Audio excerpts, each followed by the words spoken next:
Please subscribe the channel and press the bell icon. आज हम NCERT किताबों में कक्षा 6 के लिए इतिहास की पाठ्य पुस्तक हमारे अतीत 1 का अध्याय 4 को पढ़ेंगे। तो आइए शुरू करते हैं। अध्याय 4 क्या बताती हमें किताबें और कब्रें। आप अपनी स्क्रीन पर इस मासूम सी लड़की की तस्वीर देख सकते हैं जिसका नाम मेरी है। मेरी अपने शिक्षक के साथ पुस्तकालय जाती है। तो आइए देखते हैं मेरी की क्या कहानी है। जैसे ही स्कूल की घंटी बजी, शिक्षक ने छात्रों को अपने साथ आने के लिए कहा। आज वे कौन बच्चे पहली बार पुस्तकालय जा रहे थे। मेरी ने देखा कि पुस्तकालय उसकी कक्षा से काफ़ी बड़ा था और वहाँ किताबों से भरे कई रैक थे। कोने में एक अलमारी थी जो थी मोटी मोटी किताबों से भरी हुई थी। मेरी को एक अलमारी खोलने की कोशिश करते देख शिक्षक ने कहा, उस अलमारी में अलग अलग धर्मों से जुड़ी हुई महत्वपूर्ण किताबें हैं। धर्मों तो संसार में प्रमुख कितने धर्म हैं? तो संसार में प्रमुख 8 धर्म हैं। कौन कौन से दोस्तों? तो उन 8 धर्मों के नाम मैं आपको बताता हूँ। हिंदू धर्म, जैन धर्म, यहूदी धर्म, पारसी धर्म, ये 4 हो गए। 4 और कौन से हैं? बौद्ध धर्म, ईसाई धर्म, इस्लाम धर्म और सिख धर्म, ये 4। तो आपके 4 और 4 कितने हो गए? टोटल 8 प्रमुख धर्म हैं इस संसार में। आइए अब हम आगे बढ़ते हैं। शिक्षक कहते हैं मेरी से, क्या तुम्हें मालूम है कि हमारे पास वेदों का भी एक संग्रह है? तो मेरी सोचने लगी कि वेद क्या हैं। तो आइए हम इस अध्याय को पढ़कर पता लगाते हैं कि वेद क्या हैं। दुनिया के प्राचीनतम ग्रंथों में एक, तो वेद जो है दुनिया के सबसे प्राचीन ग्रंथों में से एक हैं। आइए हम इनके बारे में पढ़ते हैं। शायद तुमने वेदों के बारे में सुना होगा। जी बिल्कुल सुना है। वेद 4 हैं, ऋग्वेद, सामवेद, यजुर्वेद तथा अथर्ववेद। इनमें से सबसे पुराना वेद आपका ऋग्वेद है और ऋग्वेद की रचना अब से 3500 साल पहले हुई थी। कब? 3500 वर्ष पूर्व। अब ऋग्वेद में 1000 से ज़्यादा प्रार्थना है। कितनी प्रार्थना है? 1000 प्लस प्रेयर्स हैं किसमें? ऋग्वेद में। अब इन प्रार्थनाओं को सूक्त कहा गया है। क्या कहा गया है दोस्तों? सूक्त कहा गया है। और इस सूक्त का क्या मतलब होता है? तो सूक्त का मतलब होता है अच्छी तरह से बोला गया। पहले जो ऋग्वेद होते थे वो इस तरह किताबों से लिखे हुए नहीं होते थे। उनको केवल श्रवण किया जाता था और बोलकर और सुनकर उसको आगे बढ़ाया जाता था। ये विभिन्न देवी देवताओं की स्तुति में रचे गए हैं। जो आपकी ये सूक्त हैं, कितने सूक्त हैं? 1000 प्लस सूक्त हैं। वो क्यों रचे गए हैं? अलग अलग प्रकार के देवी देवताओं की स्तुति में रचे गए हैं। इनमें से 3 देवता बहुत महत्वपूर्ण हैं।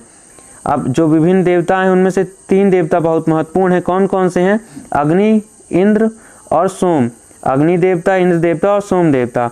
अब आप देखिए कि अग्नि जो है वो आग के देवता हैं, इंद्र जो हैं युद्ध के देवता हैं और इन्हें वर्षा का भी देवता कहा जाता है, इंद्र भगवान को।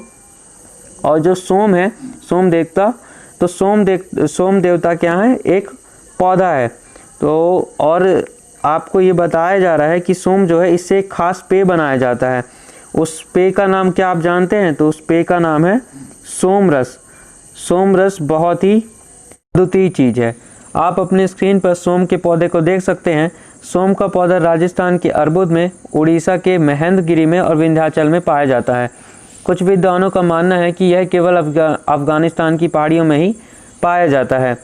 इसकी विशेषता क्या है? आपने तस्वीर में देखा होगा कि यह बिना पत्तियों का पौधा है। जी हाँ, सोम का पौधा बिना पत्तियों का पौधा है और यह गहरे बादामी रंग का होता है। आइए अब हम आगे बढ़ते हैं। वैदिक प्रार्थनाओं की रचना ऋषियों ने की थी। जो 1000 से ज़्यादा आपके सूक्त हैं उनकी रचना किसने की थी? ऋषियों ने। आचार्य विद्यार्थियों को इन्हें अक्षरों, शब्दों और वाक्यों में बांटकर सस्वर पाठ द्वारा कंठस्थ करवाते थे। पहले जो था इस तरह आपकी लिखित किताबें नहीं होती थी, मुंह से बोलकर ही सिखाया जाता था विद्यार्थियों को। ठीक है। अधिकांश सूक्तों के रचयिता सीखने और सिखाने वाले पुरुष होते थे। कुछ प्रार्थनाओं की रचना महिलाओं ने भी की थी। ये बात आप याद रखिएगा कि कुछ प्रार्थनाओं की रचना महिलाओं ने भी की थी। जब हम MCQ सॉल्व करेंगे तो ये आपको बहुत काम देगा।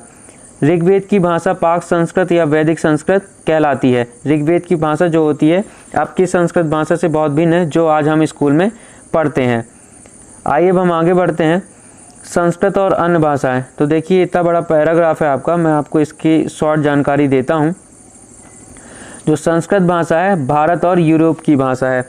जो भारत और यूरोप है, इन दोनों से ये दोनों भाषाएं एक दूसरे से मिलती जुलती हैं। जैसे उदाहरण भी दिया गया है आपको, यहाँ पर आप देखिए कि जैसे संस्कृत में हम क्या बुलाते हैं, मातृ बुलाते हैं, और हिंदी में क्या बुलाते हैं, माँ बुलाते हैं, और अंग्रेज़ी में मदर बुलाते हैं। ठीक है, तो आप देख सकते हैं तीनों शब्दों की शुरुआत में क्या आपको माँ मिला हुआ है, तो ये जो है एक दूसरे से जुड़ी हुई हैं। अब आपके सामने क्या है, क्वेश्चन पूछ रहा है, क्या तुम्हें इनमें से कोई समानता नज़र आती है? वही समानता नज़र आती है, मातृ, माँ, मदर, माँ की समानता है। ठीक है, आइए अब हम आगे बढ़ते हैं। हम जिन किताबों को पढ़ते हैं वे लिखी और छापी गई हैं। ऋग्वेद का उच्चारण किया जाता था और श्रवण किया जाता था, ना कि ऋग्वेद को पढ़ा जाता था। हम आज किताबों को क्यों पढ़ पाते हैं? क्योंकि वे लिखी गई हैं और छापी गई हैं। लेकिन ऋग्वेद में ऐसा नहीं था, उनका उच्चारण किया जाता था क्योंकि वो लिखी और छापी नहीं गई थी। जो छापने का काम है बड़ी मुश्किल से 200 साल पहले पुर्तगालियों द्वारा शुरू किया गया था, ये आप याद रखिएगा। ठीक है, अब आइए आगे बढ़ते हैं। इतिहासकार ऋग्वेद का अध्ययन कैसे करते हैं? तो इतिहासकार जो होते हैं पुरातत्ववेत्ताओं की तरह ही अतीत के बारे में जानकारी इकट्ठी करते हैं। पुरातत्ववेत्ता कौन कहलाते हैं? जो पुराने स्थलों से पुराने तथ्यों यानी प्राचीन औजारों और समान चीज़ों का अध्ययन करते हैं। और इतिहासकार भौतिक अवशेषों के अलावा लिखित स्रोतों का भी उपयोग करते हैं। किसके लिए? किसी भी चीज़ का अध्ययन करने के लिए, यहाँ पर ऋग्वेद का अध्ययन करने के लिए। चलिए देखते हैं कि ऋग्वेद का अध्ययन इतिहासकार कैसे करते थे। अब कैसे करते थे, इससे पहले आपको बताया जा रहा है कि ऋग्वेद के जो कुछ सूक्त हैं, सूक्त यानी आसान भाषा में कुछ प्रार्थना है जो, तो वार्तालाप के रूप में। ठीक है, वो वार्तालाप जो है किसके बीच में है? विश्वामित्र नामक ऋषि के बीच में, और देवियों के रूप में पूजित दो नदियों व्यास और सतलुज। व्यास और सतलुज सिंधु नदी की दो सहायक नदियां हैं। आप मुझे सिंधु नदी की पांचों सहायक नदियों के नाम मुझे कमेंट सेक्शन पर बताइए।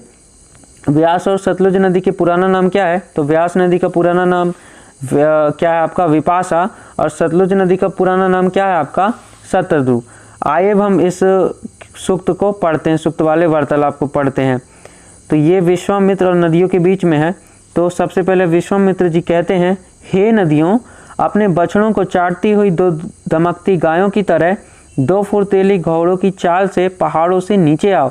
विश्वामित्र जी यहाँ दोनों नदियों को क्या बोलती हैं? गायों की तरह बोलते हैं, और दो फुर्तीले घोड़ों की तरह बोलते हैं। घोड़ा क्यों बोला होगा उन्होंने?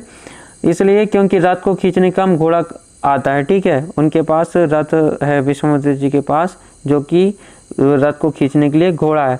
और गायों से तुलना क्यों की गई है? क्योंकि गाय जो है, गायों से हमें पॉजिटिव एनर्जी मिलती है, इसलिए।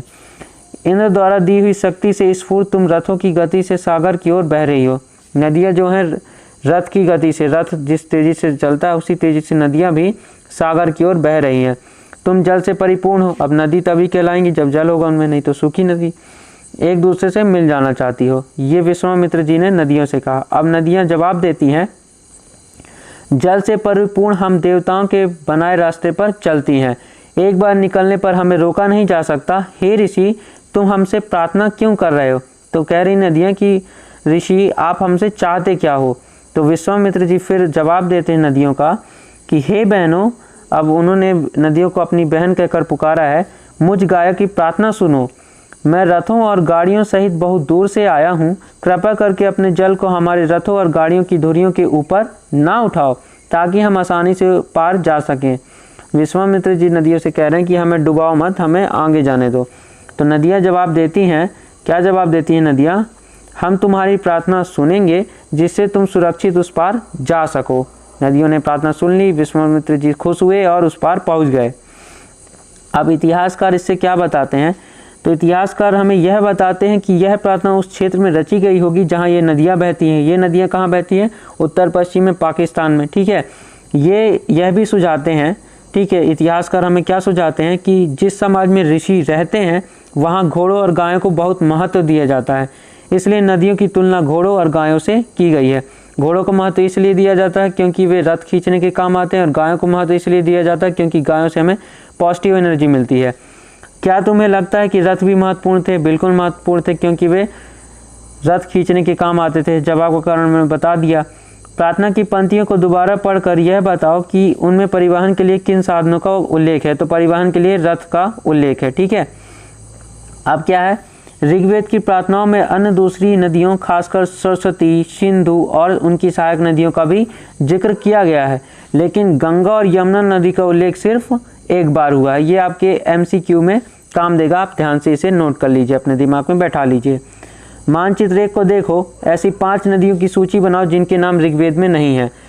तो इन 5 नदी की सूची आप मुझे कमेंट सेक्शन पर बताइए जिनके नाम ऋग्वेद में नहीं है। ऋग्वेद में किन के नाम है? सिंधु नदी और उनकी सहायक नदी के नाम भी हैं ऋग्वेद में, और उसके साथ साथ गंगा और यमुना का भी एक बार उल्लेख हुआ है। बाकी नदियों में से आप किसी भी 5 नदियों का नाम मुझे कमेंट करके बताइए।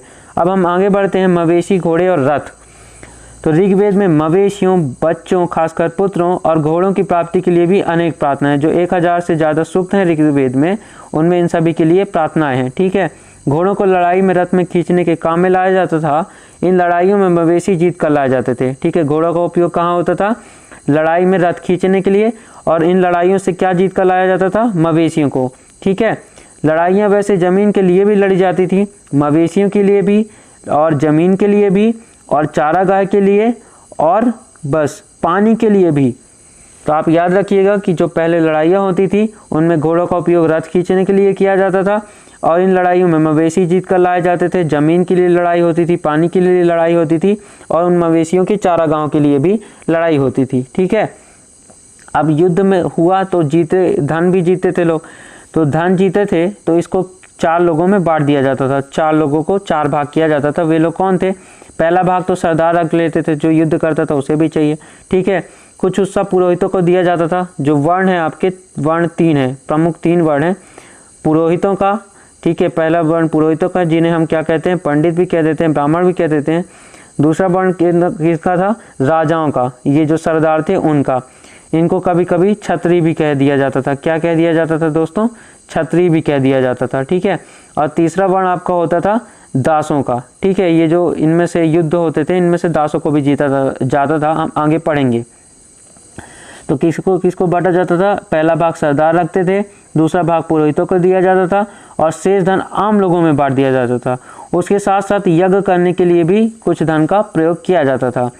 यज्ञ आग में आहुति दी जाती थी। ये आहुतियाँ देवी देवताओं को दी जाती थी। घी, अनाज और कभी कभी जानवरों को भी आहुति दी जाती थी। बलिदान जैसा ये सब काम होता था। अधिकांश पुरुष इन युद्धों में भाग लेते थे। कोई स्थायी सेना नहीं होती थी, लेकिन लोग सभाओं में मिलते जुलते थे और युद्ध व शांति के विषय में सलाह मशवरा करते थे। तो पहले के लोग भी समझदार थे, जानते थे कि लड़ाइयों से दोनों पक्षों का नुकसान ही होना है। ठीक है, वहाँ से ऐसे लोगों को अपना सरदार चुनते थे, सलाह मशवरा करते थे, और वहाँ फिर वो लोग क्या करते थे? सरदार को चुन लेते थे। फिर सरदार कुछ पैसे अपने पास रखता था, कुछ पैसे यज्ञ में देता था, कुछ आम लोगों में बांट दिया जाता था। ठीक है, ऐसा होता था। और किन सरदारों को चुना जाता था? जो बहुत बहादुर होते थे और कुशल योद्धा होते थे। अब लोगों की विशेषता बताने वाले शब्द। लोगों का वर्गीकरण काम, भाषा, परिवार या समुदाय, निवास स्थान या सांस्कृतिक परंपरा के आधार पर किया जाता रहा है। हम इसके अगले अध्याय 5 में भी इनके बारे में बहुत विस्तार से पढ़ेंगे। आप अगले अध्याय में ध्यान से पढ़िएगा। ऋग्वेद में लोगों की विशेषता बताने वाले कुछ शब्दों को देखो। कुछ शब्द कैसे हैं ऋग्वेद में? ऐसे 2 समूह हैं जिनका वर्गीकरण काम के आधार पर किया गया है। पुरोहितों का वर्गीकरण किया गया है, जो क्या करते थे? इनका काम क्या होता था? यज्ञ करना और अनुष्ठान करना, यज्ञ करना और अनुष्ठान करना। दूसरे लोग कौन थे? राजा थे, जिन्हें हम क्या कहते हैं? छत्री भी कहते हैं। ठीक है, ये राजा वैसे नहीं थे जिनके बारे में तुम बाद में पढ़ोगे। ये ना तो बड़ी राजधानी और महलों में रहते थे, ना इनके पास सेना थी, और ना ही ये कर वसूलते थे। प्राय राजा की मृत्यु के बाद उसका बेटा अपने आप ही शासक नहीं बन जाता था। सलाह मशवरा करके बहादुर और कुशल योद्धा को ही शासक चुना जाता था। पिछले अनुभाग को एक बार फिर पढ़ो और यह पता लगाने की कोशिश करो कि राजा क्या करते थे। तो राजा लड़ाइयाँ करते थे, जो पहले के होते थे सरदार होते थे, लड़ाइयाँ करते थे, और जो भी धन प्राप्त होता था उसे आम लोगों में बांट देते थे, और कुछ यज्ञ और अनुष्ठान के लिए उपयोग किया जाता था। जनता या पूरे समुदाय के लिए 2 शब्दों का इस्तेमाल होता है। ठीक है, एक क्या था? पहला शब्द क्या है? जन। जन मतलब क्या होता है? जन मतलब होता है लोग, जो हम आज भी इस शब्द का उपयोग करते हैं। ठीक है, और दूसरा शब्द क्या था? विष, और विष से ही क्या निकला है? वैश्य शब्द निकला है। ठीक है, इस विषय में अध्याय 5 में विस्तार से हम पढ़ेंगे। और वैश्य क्या होते हैं? जो वैश्य है हिंदू धर्म की एक जाति है। वैश्य समुदाय को लक्ष्मी पुत्र कहा जाता है। इनकी कुल देवी माता लक्ष्मी होती है। ठीक है, वैश्य समुदाय की कुल देवी माता लक्ष्मी होती हैं और भगवान विष्णु वैश्य समुदाय के परम पिता होते हैं। वैश्य शब्द की उत्पत्ति संस्कृत से हुई है, जिसका मूल अर्थ है बसना। ठीक है, वैश्य का मूल अर्थ क्या है? बसना। ऋग्वेद में विष और जनु के नाम मिलते हैं, इसलिए हमें पुरुजन या विष, भरतजन या विष, यदुजन या विष जैसे कई उल्लेख मिलते हैं। इन सब के बारे में अध्याय 5 में हम विस्तार से पढ़ेंगे। आइए, तुम्हें इनमें से कोई नाम जाना पहचाना लगता है? हाँ, जन का जो नाम है आपका, जन मतलब लोग, ये जाना पहचाना अभी भी उपयोग होता है। अब देखिए आगे बढ़ते हैं। जिन लोगों ने इन प्रार्थनाओं की रचना की वे कभी कभी खुद को आर्य कहते थे। जो 1000 से ज़्यादा सूक्त बनाए हैं इनको, ये खुद को क्या कहते थे? आर्य कहते थे। ठीक है, अपने विरोधियों को दास या दस्यु कहते थे। 3 वर्ण होते हैं। कितने वर्ण होते हैं? 3 वर्ण। पहले वर्ण किसका है? आपका ब्राह्मणों का। दूसरा वर्ण है ये इन्हीं राजा राजाओं क्षत्रियों का। और तीसरा वर्ण है आपका दास और दस्युओं का। ठीक है, दस्यु कौन लोग थे? तो दास वे लोग थे जो यज्ञ नहीं करते थे और शायद दूसरी भाषाएं बोलते थे। ठीक है, बाद के समय में दास स्त्रीलिंग दासी शब्द का मतलब गुलाम हो गया। ठीक है, दास जो है ये शब्द क्या है? इसका स्त्रीलिंग दास का दासी हो गया और इसका मतलब हो गया गुलाम। बाद में हम गुलाम बोलने लगे।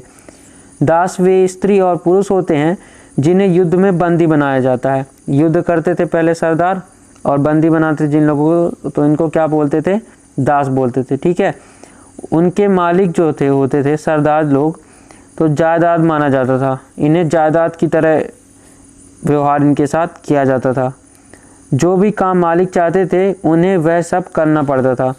ये बिल्कुल नौकर ही बन गए, मशीन, रोबोट उनके लिए। अब देखिए आगे, जिस युग में उपमहाद्वीप के उत्तर पश्चिम में ऋग्वेद की रचना हो रही थी उसी समय दूसरी जगहों पर एक अलग तरह का विकास हो रहा था। देखो वहाँ क्या हो रहा था। आइए अब हम पढ़ते हैं आगे कि जब ऋग्वेद बनाया जा रहा था तब दूसरी जगहों पर क्या हो रहा था। तो देखिए, खामोश प्रहरी कहानी महापाषाणों की। अगले पृष्ठ के चित्रों को देखो। तो आइए हम पहले इन चित्रों को देख लेते हैं। ये कुछ चित्र है महापाषाण। ये आपका क्या है? शिष्ट है। शिष्ट मतलब समाधान। इन सब के बारे में अभी हम पढ़ेंगे। पहले हम पढ़ते हैं कहानी महापाषाणों की। महापाषाण क्यों कहते हैं? महा मतलब बड़ा, पाषाण यानी पत्थर, यानी बड़ा पाषाण यानी महापाषाण। अब देखिए, ये शिलाखंड जिसे अभी हमने चित्र में देखा, महापाषाण, महा मतलब बड़ा, पाषाण यानी पत्थर नाम से जाने जाते हैं। ये पत्थर दफन करने की जगह पर लोगों द्वारा बड़े करीने से लगाए गए हैं। करीने मतलब तरीके से, और ज़्यादा अच्छी लैंग्वेज में समझना हो तो जुगाड़ से। तो पत्थर दफन करने की जगह पर लोगों द्वारा बड़े जुगाड़ से ये पत्थर लगाए गए थे। महापाषाण कब्रें बनाने की प्रथा लगभग 3000 साल पहले से शुरू हुई। ये आप याद रखिएगा, महापाषाण वाली कब्रों को बनाने की प्रथा कब से हुई? 3000 साल पहले से हुई। यह प्रथा दक्कन, दक्षिण भारत, उत्तर पूर्वी भारत और कश्मीर में प्रचलित थी। ये भी आप याद रखिएगा किन स्थानों पर यह प्रथा चालू थी? दक्कन में, दक्षिण भारत में, उत्तर पूर्वी भारत में और कश्मीर में यह प्रथा चलती थी। कौन सी प्रथा? सबों को महापाषाण में कब्र बनाने की। ठीक है, कुछ महत्वपूर्ण महापाषाण पूरा स्थल मानचित्र 2 में दिखाए गए हैं। कुछ महापाषाण जमीन के ऊपर ही दिख जाते हैं, कुछ महापाषाण जमीन के भीतर भी होते हैं। तो महापाषाण के जो पूरा स्थल जहाँ जहाँ मिले हैं वो इन स्थानों को तो आपको बताया गया है। दक्कन में, दक्षिण भारत में, उत्तर पूर्वी भारत में और कश्मीर में, ये आप याद रखिएगा। ठीक है, आइए अब हम चलते हैं आगे। अब ये देख लीजिए, ये है महापाषाण। ठीक है, इसके बारे में जानकारी हम पढ़ते हैं। ऊपर इस तरह के महापाषाण को ताबूत, सावाधान, सावाधान मतलब जहाँ शवों को रखा जाता था, इंग्लिश में इसको क्या बोलते हैं? शिस्ट कहते हैं। यहाँ दिखाए गए शिस्ट में एक पोर्ट होल, बड़ा सुराख है। देखिए पोर्ट होल इसको कहते हैं। देखिए ये पोर्ट होल है, ये आप ये छेद देख सकते हैं। इसमें से क्या होता था, कभी कभी कोई बड़ी फैमिली होती तो इस जगह पर एक शव को रख दिया गया। अगर उसी परिवार की किसी की डेथ होती है तो उस शव को भी इस पोर्ट होल की सहायता से दूसरे शव को भी इसी जगह पर दफना दिया जाता था दोबारा। ठीक है, आइए आगे पढ़ते हैं। कई बार पुरातत्वविदों को गोलाकार सजाए हुए पत्थर भी मिले हैं। कई बार अकेला खड़ा हुआ पत्थर मिलता है। ये ही एकमात्र प्रमाण है जो ज़मीन के नीचे कब्रों को दर्शाते हैं। ठीक है, कब्रें जो थी ज़मीन के ऊपर भी थी और ज़मीन के नीचे भी थी। अब क्या है, महापाषाण के निर्माण के लिए लोगों को कई तरह के काम करने पड़ते थे। हमने जो कार्यों की सूची बनाई है उन्हें क्रमबद्ध करो। तो कौन सा काम पहले होता होगा? देखिए, पहले काम कौन कौन से पड़ते हैं? गड्ढे खोदना, शिलाखंडों को ढोकर लाना, बड़े पत्थरों को तराशना और मरे हुए को दफनाना। तो मरे हुए को दफनाना तो सबसे लास्ट में होता रहा होगा। सबसे पहले क्या करते रहे होंगे? शिलाखंडों को ढोकर ले आते रहे होंगे, गड्ढा तब तक खोदते रहे होंगे कुछ लोग, और कुछ लोग पत्थरों को तराशते रहे होंगे और लास्ट में मरे हुए लोगों को उसमें दफना दिया जाता था। इन सब कब्रों में कुछ समानताएं हैं। क्या समानताएं हैं? आप क्या सिमिलैरिटीज़ हैं इन कब्रों में, आइए देखते हैं। सामान्यतः मृतकों को खास किस्म के मिट्टी के बर्तनों के साथ दफनाया जाता था, जिन्हें काले लाल मिट्टी के बर्तनों, ब्लैक एंड रेड वेयर के नाम से भी जाना जाता है। ये आप याद रखिएगा कि जो कब्रों में बर्तन मिले हैं महापाषाणों में की कब्रों में जो बर्तन मिले हैं वो कैसे हैं? काले और लाल मिट्टी के बर्तन हैं। ब्लैक और red, black and red ware के नाम से इनको जाना भी जाता है। इनके साथ ही मिले हैं लोहे के औजार और हथियार, घोड़ों के कंकाल और सामान तथा पत्थर और सोने के गहने। तो इनमें भी लगता है वही पद्धति पहले वाली कि मरने के बाद भी जीवन होता है, ऐसा माना जाता था। और इस वजह से सब के साथ और भी अन्य चीज़ों को रख दिया जाता था कि आगे इनको ये चीज़ें काम देगी। क्या हड़प्पा के शहरों में लोहे का प्रयोग होता था? नहीं, हड़प्पा के शहरों में लोहे का प्रयोग नहीं होता था, ये आप याद रखिएगा। अब महापाषाण कब्रों से मिले लोहे के सामान, ये देखिए, ये लोहे के सामान जो महापाषाण कब्रों से मिले हैं, ये कटार है, ये आपका युद्ध में कुछ प्रयोग होने वाला है, ये घोड़े के कुछ सामान है। ठीक है, आइए आगे बढ़ते हैं। लोगों की सामाजिक असमानताओं के बारे में पता करना। अब लोगों में सामाजिक जो असमानता थी वो क्यों थी? जो अलग अलग काम करते थे उसके हिसाब से उनके वर्ण को निश्चित किया जाता था। अब पुरातत्वविद क्या मानते हैं? तो पुरातत्वविद यह मानते हैं कि कंकाल के साथ पाई गई चीज़ें मरे हुए व्यक्ति की ही रही होंगी। बिल्कुल सही। कभी कभी एक कब्र की तुलना में दूसरी कब्र में ज़्यादा चीज़ें मिलती हैं, तो यह क्या दर्शाता है कि जिसमें कम मिला है वे गरीब था, जिसके पास ज़्यादा चीज़ें मिली हैं वे थोड़ा उससे ज़्यादा स्टेबल था। मानचित्र 2 पर पृष्ठ 13 ब्रह्मगिरी को खोजो। तो आप इस चित्र में देख सकते हैं ब्रह्मगिरी को, मानचित्र 2 पर। यहाँ एक ब्रह्मगिरी में एक व्यक्ति की कब्र में 33 सोने के मनके और शंख पाए गए हैं। दूसरे कंकालों के पास सिर्फ कुछ मिट्टी के बर्तन पाए गए हैं। यह दफनाए गए लोगों की सामाजिक स्थिति में भिन्नता को दर्शाता है। वही ये सामाजिक स्थिति कि आप अच्छे हैं, आप ज़्यादा पैसे वाले हैं, कमज़ोर हैं। कुछ लोग अमीर थे तो कुछ लोग गरीब थे, कुछ लोग सरदार थे तो कुछ उनके अनुयायी थे, यानी उनको मानने वाले थे। आगे क्या है? क्या कुछ कब्रगाहें खास परिवारों के लिए थी? हाँ, बिल्कुल थी। कभी कभी महापाषाणों में एक से अधिक कंकाल मिले हैं। ठीक है, अभी मैंने आपको बताया था कि उस महापाषाण में वो पोर्ट होल के जरिए दूसरे शवों को भी रख दिया जाता था। ये महापाषाण काल यह दर्शाते हैं कि शायद एक ही परिवार के लोगों को एक ही स्थान पर अलग अलग समय पर दफनाया गया होगा। बाद में मरने वाले लोगों को पोर्ट होल के रास्ते कब्रों में लाकर दफनाया जाता था। वही बात है, एक बार शव को दफना दिए, फिर वही जो पोर्ट होल था, आइए इस तस्वीर में आप फिर से देख लीजिए। ये है तस्वीर। एक बार इधर शव दफना दिया गया, उसके बाद अगर उसी परिवार की किसी की डेथ होती है तो इस छेद से दोबारा उस शव को इस महापाषाण में डाल दिया जाता था। ठीक है, अब क्या है? ऐसे स्थान पर गोलाकार लगाए गए पत्थर या चट्टान चिन्हों का काम करते थे। ठीक है, ये जो पोर्ट होल थे चिन्हों का काम करते थे। यहाँ लोग आवश्यकता अनुसार शवों को दफनाने दोबारा आ सकते थे। अब वो पोर्ट होल की सहायता से दोबारा दफनाया जा सकता था। अब देखिए, इनाम गांव के एक विशिष्ट व्यक्ति की कब्र, एक कब्र है जो कि इनाम गांव के व्यक्ति की है। तो आइए उसके बारे में पढ़ते हैं। आपसे कह रहा है मानचित्र 2 में पृष्ठ 13 में इनाम गांव को खोजो। तो इस तस्वीर में आप इनाम गांव को देख सकते हैं। यह भीमा की सहायक नदी घोड़ के किनारे एक जगह है। जो इनाम गांव है, भीमा की सहायक नदी घोड़ के किनारे जगह है। इस जगह पर 3600 से 2700 साल पहले लोग रहा करते थे। इनाम गांव में कब से कब तक के समय में लोग रहते थे? 3600 से लेके 2700 तक। ये MCQ में आपसे पूछा जाएगा, आप अभी से ध्यान कर लीजिए। अब यहाँ वयस्क लोगों को कहाँ? इनाम गांव में वयस्क लोगों को गड्ढे में सीधा लिटाकर दफनाया जाता था। उनका सिर उत्तर की ओर होता था। ये चीज़ आप याद रखिएगा कि उनका सिर कहाँ होता था, उत्तर दिशा में। ठीक है। कई बार उन्हें घर के अंदर ही दफनाया जाता था। ऐसे बर्तन जिन्हें शायद खाना और पानी हो दफनाए गए शव के पास रख दिए जाते थे। अब उनका मानना रहता था कि मृत्यु के बाद भी जीवन है, तो उनके साथ बर्तन भी रख देते थे। बर्तन में खाना पानी ये सब भी रख दिया जाता था। एक आदमी को 5 कमरों वाले मकान के आंगन में 4 पैरों वाले मिट्टी के एक बड़े संदूक में दफनाया गया। ये भी आपका MCQ में काम देगा। याद रखिएगा कि 4 पैरों वाले संदूक में एक व्यक्ति को दफनाया गया था। बस्ती के बीच में बसा यह घर गांवों के सबसे बड़े घरों में एक था। इस घर में एक अनाज का गोदाम भी था। शव के पैर मुड़े हुए थे और सबको उत्तर दिशा में करके दफनाया जाता था। अब आपके लिए एक क्वेश्चन है, क्या तुम्हें लगता है कि यह किसी सरदार का शव था? अपने जवाब का कारण बताओ। हाँ, बिल्कुल यह किसी सरदार का शव था, क्योंकि कारण यह है कि यह घर अन्य घरों की तुलना में बड़ा था और बस्ती के बीच में भी था और शव को दफनाने के लिए 4 पैरों वाले संदूक का भी इस्तेमाल किया गया था। तो विशेष तरीके से दफनाया गया, तो यह इसलिए यह बिल्कुल किसी सरदार का ही शव रहा होगा। ठीक है। अब आपके सामने पूछ रहा है कि क्या बताते हैं हमें कंकालों के अध्ययन। तो कंकालों का अध्ययन क्या बताता है, पढ़ लेते हैं इसे। छोटे आकार के आधार पर एक बच्चे के कंकाल को आसानी से पहचाना जा सकता है, लेकिन एक बच्चे और बच्ची के कंकाल के बीच कोई बड़ा फर्क नहीं होता। क्या हम यह पता लगा सकते हैं कि कंकाल किसी पुरुष का था या स्त्री का?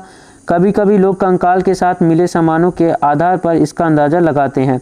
उदाहरण के लिए यदि कंकाल के साथ गहने मिलते हैं तो कई बार उससे महिला का कंकाल मान लिया जाता था, और लेकिन ऐसी समझ के साथ समस्याएं हैं। अक्सर पुरुष भी आभूषण पहनते थे। ठीक है। अगर छोटे कंकाल हैं तो वो बच्चों के हैं, और स्त्री लड़के का है लड़की का ये नहीं जान सकते थे, पुरुष या स्त्री नहीं पहचान सकते थे। ठीक है। अगर हम गहनों के हिसाब से अंदाज़ा लगाते हैं तो पुरुष भी आभूषण पहनते थे, इसलिए हम नहीं पहचान सकते। ठीक है। अब ये कंकाल का लिंग पहचानने का बेहतर तरीका उसकी हड्डियों की जाँच है। ठीक है। चूँकि महिलाएं बच्चों को जन्म देती हैं, इसलिए उनका कटी प्रदेश या कूल्हा पुरुषों से ज़्यादा बड़ा होता है। कटी प्रदेश या कूल्हा क्या होता है? हिप। हिप आप जानते हैं, पोन। ठीक है। ये समझ कंकालों के आधुनिक अध्ययन पर आधारित है। ठीक है। हड्डियों की जांच से पता करा जाता था कि वो महिला का है कि या पुरुष का है शव। और जो पुरुष का शव कूल्हा होता है, ठीक है, हिप जो होता है वो छोटा होता है, और क्या होता है, स्त्रियों का बड़ा होता है। क्यों? बच्चों को जन्म देने की वजह से। आज से लगभग 2000 साल पहले, कितने हज़ार साल पहले? 2000 साल पहले चरक नाम के प्रसिद्ध वैद्य हुए थे। आपने सुना होगा इनके बारे में। चरक नाम के वैद्य कब हुए? अब से 2000 साल पहले हुए। उन्होंने, चरक जी ने चिकित्सा शास्त्र पर चरक संहिता नाम की किताब लिखी। ठीक है। वे कहते हैं कि मनुष्य के शरीर में 360 हड्डियां होती हैं। यह आधुनिक शरीर रचना विज्ञान की 206 हड्डियों से काफ़ी ज़्यादा है। अब उनकी 360 हड्डियां क्यों होती हैं? तो उनकी 360 हड्डियां होने का कारण है कि चरक ने अपनी गिनती में दांत को भी गिन लिया और अस्थियों के जोड़ों को भी गिन लिया। क्या? अस्थियों के जो जोड़ होते हैं उन्हें भी गिन लिया, और कार्टिलेज को जोड़कर यह संख्या बताई थी। कार्टिलेज क्या होता है? तो कार्टिलेज इंग्लिश शब्द है और इसका हिंदी होता है उपास्थि। उपास्थि क्या होता है? जैसे आपकी कान की हड्डी बहुत मुलायम है, ठीक है, इसे ही क्या कहता है, इसे ही क्या कहा जाता है? उपास्थि या कार्टिलेज कहा जाता है। ठीक है। अब आपके सामने एक क्वेश्चन है, तुम्हारे अनुसार शरीर के बारे में चरक जी ने विस्तृत जानकारी कैसे इकट्ठा की होगी? तो मेरे विचार हैं कि शायद वैद्य चरक जी ने किसी व्यक्ति के मृत शरीर की चीड़ फाड़ करके यह जानकारी प्राप्त की होगी। आइए हम आगे बढ़ते हैं। इनाम गांव के लोगों के काम धंधे। अब देखिए, इनाम गांव के लोग काम धंधे क्या करते थे? तो इनाम गांव में पुरातत्वविदों को गेहूं, जौ, चावल, दाल, बाजरा, मटर और तिल समेत तिल के बीज मिले हैं। कितने चीज़ें? 3 दूनी 6, 7 चीज़ें। ठीक है, 7 चीज़ें यहाँ उगाई जाती थी इनाम गांव में। कई जानवरों की हड्डियाँ भी मिली हैं। कई हड्डियों पर काटने के निशान से यह अंदाज़ा होता है कि लोग इन्हें खाते थे। ठीक है, जानवरों को खाते थे। गाय, बैल, भैंस, बकरी, भेड़, कुत्ता, घोड़ा, ठीक है, गधा, सुअर, शावल, चितकबरा, हिरण, कृष्णमृग, खरहा, नेवला, चिड़िया, घड़ियाल, कछुआ, केकड़ा और मछलियाँ की हड्डियाँ भी पाई गई हैं। ये सब उनको जानकारी थी। ऐसे साक्ष्य मिले हैं कि बेर, आंवला, जामुन, खजूर और कई तरह की रस भरियाँ एकत्र की जाती थी। इसका मतलब ये हुआ कि इनाम गांव के जो लोग थे, आज जो चीज़ें हैं सभी चीज़ें तब भी उपलब्ध थी, इनाम गांव में भी थी और लोग इसके बारे में जानते थे। आइए अब हम चलते हैं अन्यत्र। ठीक है, तो अन्यत्र में मैंने आपको बताया जब हमारे भारत में क्या होता है तब इधर क्या होता था और दूसरी जगह क्या घटित होता था, उन सब के बारे में अन्यत्र में जानकारी होती है।